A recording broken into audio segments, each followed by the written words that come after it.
Hi guys, तो आज के वीडियो में हम कार लेने जाएंगे न्यू। और हमारी कार है टाटा पंच जो कि 2021 का मॉडल है, अभी न्यू लॉन्च हुआ है।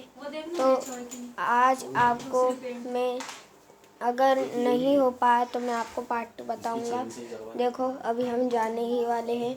मेरी दादी भी गांव से आ चुकी है, मेरा छोटा भाई मस्ती कर रहा है। देखो मेरी दादी,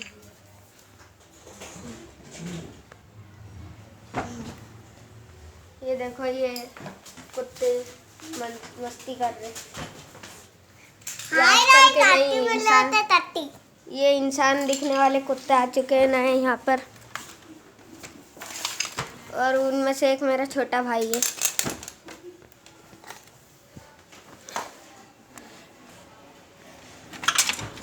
अभी घर की साफ सफाई हो रही है तो जाने में टाइम लगेगा।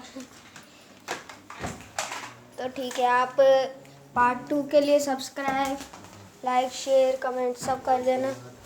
और जल्दी पार्ट 2 आने वाला है। तो बाय।